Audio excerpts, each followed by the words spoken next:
အားလုံးပဲမင်္ဂလာပါရှင်ဒီနေ့တော့ကြက်ဥချက်ကလေးချက်စားပြမယ်ပေါ့နော်ကြက်သွန်ဖြူလေးထောင်းမယ်ငြူသီးလေးထောင်းမယ်ပြီးရင်ကြက်သွန်ဖြူလေးကိုစီတက်လိုက်ပါမယ်ရှင်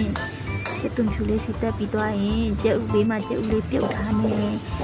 တက်ပြီးသွားရင်အမှငြူသီးလေးကိုပြန်ထည့်ပြီးရောပြီးစီတက်မယ်ရှင်ပြီးသွားရင်တော့ခုနကြက်ဥလေးပါအခွန်ခွာရမယ်ပေါ့နော်ခွာထားတဲ့ကြက်ဥလေးတွေရပြီဆိုရင်ကြက်ဥလေးတွေထဲပါပြီရှင်တနိုင်တစ်ပိုင်လေးအိမ်စားဖို့ဆိုတော့နည်းနည်းလေးပဲချက်တာပါရှင်ကဲအဲ့ဒါလေးရောသမမွေလေးမယ်မွေပြီးသွားရင်ရေလေးနည်းနည်းလေးထည့်ပြီးတော့အုပ်ထားလိုက်ပါမယ်ဒီလေးနည်းနည်းထည့်ပြီးအုပ်မယ်ပြီးရင်နည်းနည်းပင်လေးကိုပပလေးလီးထားမယ်ပေါ့နော်နည်းဒီလိုလီးထားပြီးသွားပြီဆိုရင်ခုနကအုပ်ထားတဲ့ကျဥထဲကိုနည်းနည်းလေးထည့်ပြီးရောတမမွေလိုက်ပါမယ်အဲ့ဒီလိုဆိုရင်ခဏလောက်တအောင်လောက်မွေပြီးသွားရင်ပကံလေးထည့်လိုက်ခဲကြည့်ပါဦးစားချင်းစရာလေးပါနော်ပူနွေ့နွေ့လေး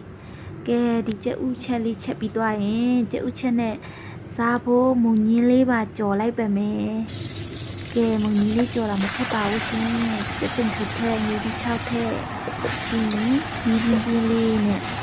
မင်းလေးကိုရောတမမူကြော်လိုက်ပါလေအဲ့ဒါလေးကတော့ချက်ဥလေးနဲ့စားဖို့ပေါ့နော်ဒီနေ့ကျမလေးရဲ့မနက်စာလေးပါကြည့်ကြပါအောင်ရှင်ကျမတို့မနက်စာလေးလာစားကြပါအောင်ရှင်အားလုံးပဲကြည့်စုတင်နေနော်ဒီနေ့ချက်ဥချက်လေးပါ